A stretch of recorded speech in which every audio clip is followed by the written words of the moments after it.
राधे राधे दोस्तों। ओम गणेशाय नमो। जय शिव शंकर, जय माँ पार्वती, जय श्री हरि, जय माँ लक्ष्मी। दोस्तों आज हम लोग सुनेंगे अश्विन पूर्णिमा व्रत कथा। कहा जाता है कि अश्विन पूर्णिमा व्रत कथा का पाठ करने से चमक उठेगी किस्मत। क्यों ऐसा कहा जाता है, इस कथा के माध्यम से जानेंगे। हिंदू धर्म में अश्विन महीने में पड़ने वाली पूर्णिमा तिथि का विशेष महत्व है और इस दिन की कथा का पाठ सभी के लिए फलदायी होता है। पूरे साल में पड़ने वाली सिर्फ यही एक ऐसी पूर्णिमा तिथि होती है जिनमें चंद्रमा अपनी 16 कलाओं से युक्त होता है। इसे शरद पूर्णिमा भी कहा जाता है और इस दिन चंद्रमा का रोशनी कई गुणों से युक्त होती है। अश्विन पूर्णिमा के दिन चंद्रमा की किरणों से अमृत बरसता है और इनका अमृत पान व्यक्ति को रोगों से मुक्ति दिलाता है। इसी वजह से लोग इस दिन चंद्रमा की रोशनी में खीर बनाकर रखते हैं और इनमें चंद्रमा की किरणें पड़ने पर खीर अमृत के समान बन जाती है। इस दिन के व्रत को अश्विन पूर्णिमा व्रत के साथ कोजागर व्रत और कुमादी व्रत भी माना जाता है। इस दिन एक व्रत कथा का पाठ समस्त पापों से मुक्ति के द्वार खुलता है। अश्विन पूर्णिमा व्रत कथा तो हमारे साथ ध्यान से सुनिए। अश्विन पूर्णिमा व्रत कथा मन को एकत्रित करके ध्यान से एक बार बोलिए, जय श्री कृष्णा, जय माता यशोदा। द्वापर युग में एक समय की बात है। यशोदा जी ने कृष्ण से कहा, हे कृष्ण, तुम सारे संसार के उत्पन्न कर्ता पोषण तथा उनके संहार करता हो। आज कोई ऐसा व्रत मुझसे कहो जिनके करने से मृत लोक में स्त्री को विधवा होने का भय न रहे तथा यह व्रत सभी मनुष्यों की मनोकामनाओं को पूर्ण करने वाला हो। श्री कृष्ण कहने लगे, हे माता, तुमने अति सुंदर प्रश्न किया है। मैं तुमसे ऐसे ही व्रत को विस्तार से कहता हूँ। सौभाग्य की प्राप्ति के लिए स्त्रियों को 32 पूर्णिमाओं का व्रत करना चाहिए। इस व्रत को करने से स्त्रियों को सौभाग्य संपत्ति मिलती है। यह व्रत अचल सौभाग्य को देने वाला और भगवान शंकर के प्रति मनुष्य मात्र की भक्ति को बढ़ाने वाला है। यशोदा जी कहने लगी, हे कृष्ण, सर्वप्रथम इस व्रत को मृत लोक में किसने किया था? इसके विषय विस्तार पूर्वक मुझसे कहो। श्री कृष्ण जी कहने लगे कि इस भूमंडल पर एक अत्यंत प्रसिद्ध राजा चंद्रहर्ष से पालित अनेक प्रकार के रत्नों से परिपूर्ण कार्तिका नाम की एक नगरी थी। वहाँ धनश्री नाम का एक ब्राह्मण था और उसकी स्त्री अति सुशील रूपवती थी। दोनों ही उस नगर में बड़े प्रेम के साथ रहते थे। घर में धन्य धान आदि की कोई कमी नहीं थी। उनको एक बड़ा दुख था कि उनके घर कोई संतान नहीं थी, जिस वजह से वो बहुत दुखी रहते थे। एक दिन एक बड़ा तपस्वी योगी उस नगर में आए। वह योगी बाकी घरों से भिक्षा मांगकर भोजन किया करते थे, लेकिन उस ब्राह्मण के घर से भिक्षा नहीं मांगा करते थे। एक दिन योगी गंगा किनारे भिक्षा मांगकर प्रेम पूर्वक खा रहा था। धनश्री ने योगी को यह सब करते देख ली। यह कार्य किसी प्रकार से देख लिया। अपनी भिक्षा अनादर से दुखी होकर धनश्री योगी से बोले, अरे योगी, सभी घरों से भिक्षा लेते हैं, परंतु मेरे घर की भिक्षा कभी भी नहीं लेते। इसका क्या कारण है? क्यों आप मेरे घर से भिक्षा नहीं लेते? योगी कहने लगे कि आपके धर्म हमें इस बात की आज्ञा नहीं देता है, क्योंकि अभी आप ग्रस्त जीवन में एक सुख से वंचित हैं।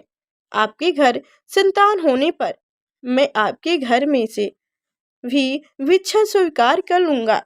उन्होंने कहा कि जिसे संतान नहीं है उनके घर से भिक्षा लेने से मेरे भी पतित हो जाने का भय है।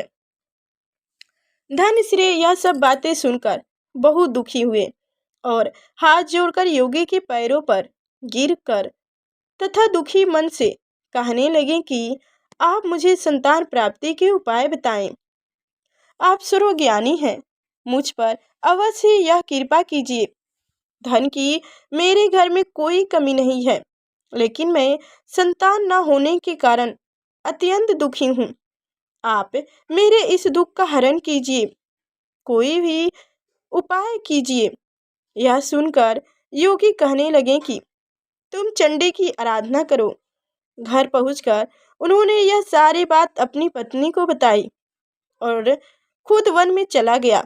वन में पहुंचकर उसने चंडी की आराधना की और उपवास किया। चंडी ने 16 दिन उनको स्वप्न में दर्शन दी और कहा कि हे धनश्री, जा, तेरा पुत्र होगा, लेकिन उसकी आयु सिर्फ 16 वर्ष की होगी। 16 वर्ष की आयु में ही उसकी मृत्यु हो जाएगी। अगर तुम दोनों स्त्री और पुरुष 32 पूर्णिमाओं का व्रत करोगे तो यह दीर्घ आयु हो जाएगा। उस बालक की उम्र बढ़ जाएगी। जितनी तुम्हारा समस्त हो उनके अर्च के दिए जलाकर शिव जी का पूजन करना, लेकिन पूर्णमासी 32 ही होनी चाहिए। सुबह होते ही तुम्हें इस स्थान के पास एक आम का पेड़ दिखाई देगा। उस पर चढ़कर एक फल तोड़कर अपने घर लेकर चले जाना। अपनी स्त्री का इस बारे में बताना। सुबह स्नान करने के बाद वह स्वच्छ होकर शंकर जी का ध्यान कर कर उस फल को खा ले। तब शंकर भगवान की कृपा से उनको गर्व हो जाएगा। जब ब्राह्मण सुबह उठा तो उसे उस स्थान पर एक आम का पेड़ दिखाई दिया और वह उसे पेड़ पर से फल तोड़ने के लिए चढ़ने लगा। वह पेड़ पर चढ़ नहीं पा रहा था। यह देखकर उसे बड़ा चिंता हुआ। उसने भगवान गणेश की उपासना की और कहा, हे दयानिधि, आपने भक्तों के विघ्नों का नाश करके उनके मंगल कार्य को करने वाले, दुष्ट का नाश करने वाले, रिद्धि सिद्धि देने वाले, आप मुझे इतना बल दें कि मैं अपनी मूल कामनाओं को पूर्ण कर सकूं। उसके बाद भगवान गणेश की आशीर्वाद से उसने वहाँ पेड़ पर से फल तोड़कर अपनी पत्नी के पास पहुंचा। उसकी पत्नी ने अपने पति के कहे अनुसार उस फल को खा लिया और वह गर्भवती हो गई। देवी की कृपा से उसे बहुत सुंदर पुत्र पैदा हुआ। उसका नाम उन्होंने देवीदास रखा। माता पिता के हर्ष और शोक के साथ वह बालक बढ़ने लगा। भगवान की कृपा से बालक बहुत ही सुंदर था, सुशील और पढ़ाई लिखाई में भी बहुत ही निपुण था। दुर्गा जी के कथा अनुसार उसकी माता से 32 पूर्णिमासी का व्रत रखा। जैसे ही 16वां वर्ष लगा तो दोनों पति पत्नी बहुत दुखी हुए, कहीं उनके पुत्र की मृत्यु ना हो जाए। उन्होंने सोचा कि अगर उनके सामने यह सब हुआ तो वह कैसे देख पाएंगे। तभी उन्होंने देवीदास के मामा को बुलाया और 1 वर्ष के लिए देवीदास को काशी में पढ़ने के लिए भेज दिया। 1 वर्ष के बाद उसे वापस लेकर आ जाना। देवीदास के मामा को ये सारी बात बताकर देवीदास अपने मामा के साथ चले गए। घोड़ा पर सवार होकर चले गए। उनके मामा को भी यह बात पता नहीं था कि उनके भांजे की मृत्यु 16 साल में हो जाएगी। ये बात नहीं बताई और ये बात बताई कि उन्हें ले जाएं और 1 साल के बाद पढ़ाई संपूर्ण कराकर वापस लेकर आए। दोनों पति पत्नी ने 32 पूर्णिमासी का व्रत पूरा किया। दूसरी तरफ मामा और भांजे दोनों रात गुजारने के लिए रास्ते में एक गांव में रुके। उस दिन उस गांव में ब्राह्मण की कन्या का विवाह होने वाला था। जिस धर्मशाले में वर और बारात के बाकी लोग रुके हुए थे, उसी धर्मशाला में देवीदास और उनका मामा ठहर गए। उधर कन्या को तिलक आदि चढ़ाने के बाद जब लगन का समय आया तो वर की तबीयत खराब हो गई। वर के पिता ने अपने परिवार वालों से विचार विस्मित करके कहा कि यह देवीदास मेरे पुत्र जैसा ही है, मैं इसके साथ लगन करा दूं और बाद में बाकी सारे काम मेरे बेटे के साथ पूरे हो जाएंगे। ऐसे कहने के बाद वर के पिता देवीदास को मांगने के लिए उनके मामा के पास गए और उन्हें सारी बात बताई। मामा ने कहा कि कन्यादान में जो कुछ भी मिलेगा वो हमें दे दिया जाएगा। वर के पिता ने बात स्वीकार कर ली। उसके बाद देवीदास का विवाह कन्या के साथ संपन्न हो गया। उसके बाद वह अपनी पत्नी के साथ भोजन ना कर सके और मन में विचार करने लगे कि ना जाने यह किसकी पत्नी होगी। यह सोचकर उनकी आंखों में आंसू आ गए। तब वधू ने पूछा कि क्या बात है, आप उदास क्यों हैं? तब उसने सारी बात पत्नी को बता दी। तब कन्या कहने लगी, यह ब्रह्मा विवाह के विपरीत है। आप ही मेरे पति हैं, मैं आपकी ही पत्नी रहूंगी, किसी अन्य की कभी नहीं। तब देवीदास ने कहा, ऐसा मत करियो, क्योंकि मेरी आयु बहुत कम है, मेरे बाद आपका क्या होगा? लेकिन उसकी पत्नी नहीं मानी और बोली, स्वामी आप भोजन कीजिए। दोनों रात में सोने के लिए चले गए। सुबह देवीदास की पत्नी को चार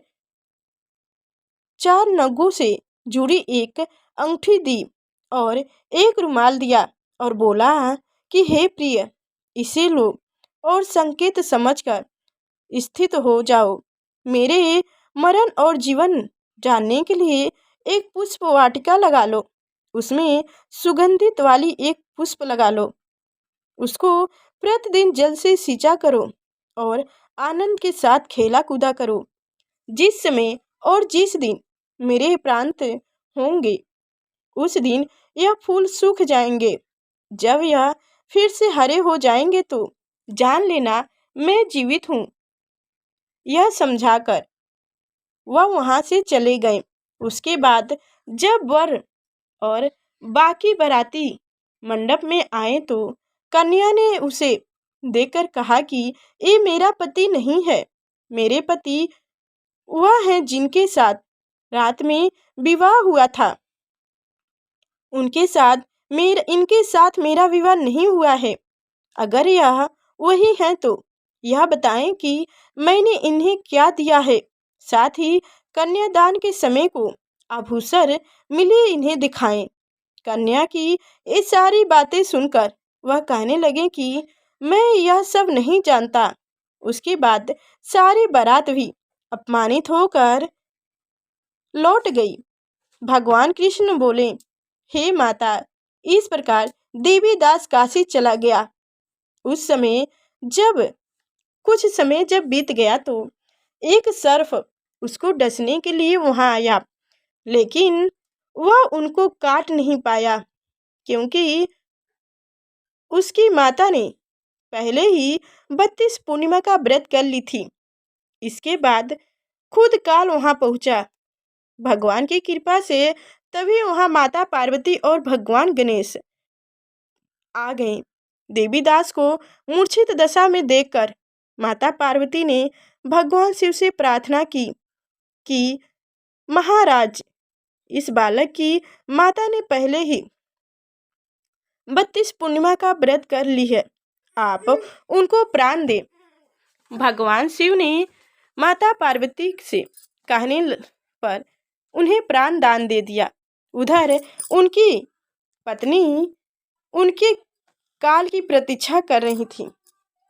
उनकी पत्नी ने जाकर देखा कि पुष्प और पत्र दोनों ही नहीं है, तो उनको बहुत आश्चर्य हुआ। और जब उसने थोड़ी देर में फिर जाकर देखी तो पुष्प वाटिका फिर से हरी भरी हो गई। तो वह समझ गई कि उनका पति जिंदा हो गए। उनके बाद वह बहुत प्रसन्न होकर अपने पिता से कहने लगी कि मेरे पति जीवित हैं, उनको ढूंढिए। जब 16 वर्ष व्यतीत हो गई तो देवीदास भी अपने मामा के साथ काशी से चल दिए। उधर उनकी पत्नी के परिवार वाले उन्हें ढूंढने के लिए जा ही रहे थे कि उन्होंने देखा कि देवीदास और उनका मामा उधर से ही आ रहे थे। उनको देखकर उनके ससुर बहुत प्रसन्न हुए और उसे अपने घर ले गए। वहाँ सारा बारात इकट्ठा हो गए और कन्या ने भी उसे पहचान ली। देवीदास ने उनके बाद अपनी पत्नी और मामा को लेकर वहाँ से चल दिए। उनके ससुर ने भी उसे बहुत धन दहेज दिया। जब वह अपने घर की तरफ चल रहे थे तो उनके माता पिता को लोगों ने खबर कर दी कि तुम्हारा पुत्र देवीदास अपनी पत्नी और मामा के साथ आ रहा है। ऐसा समाचार सुनकर पहले तो उन्हें विश्वास नहीं हुआ, लेकिन जब देवीदास आया और उसने अपने माता पिता के पैर छुए तो देवीदास के माता पिता ने उनका माथा चूमा और दोनों को अपने सीने से लगा लिया। दोनों के आने की खुशी में धनश्री ने बहुत दान दक्षिणा ब्राह्मणों को दी। श्री कृष्ण जी के कहने लगे कि इस तरह धनश्री को 32 पूर्णिमाओं का व्रत के प्रभाव से संतान प्राप्त हुआ। जो स्त्री इस व्रत को करती हैं वह जन्म जन्मांतर तक विधवा का दुख नहीं भोगती हैं और सदैव सौभाग्य रहती हैं। यह मेरा वचन है। यह व्रत संतान देने वाला और सभी मनोकामनाओं को पूर्ण करने वाला है। जय श्री कृष्ण। जय हो यशोदा माता। जय श्री हरि। जय माँ लक्ष्मी। दोस्तों, हमारी कथा कैसी लगी कमेंट में अवश्य बताइएगा। और अभी तक हमारे चैनल को सब्सक्राइब नहीं किए हैं तो सब्सक्राइब करके बेल आइकन की घंटी दबा दें, ताकि आगे जो मैं ऐसी व्रत कथा लेकर आऊँ तो सबसे पहले आप तक नोटिफिकेशन पहुँचे और जो सबसे पहले आप मेरी कथा को सुन सकें। और कमेंट में जय श्री हरि अवश्य लिखिएगा। तो राधे राधे दोस्तों।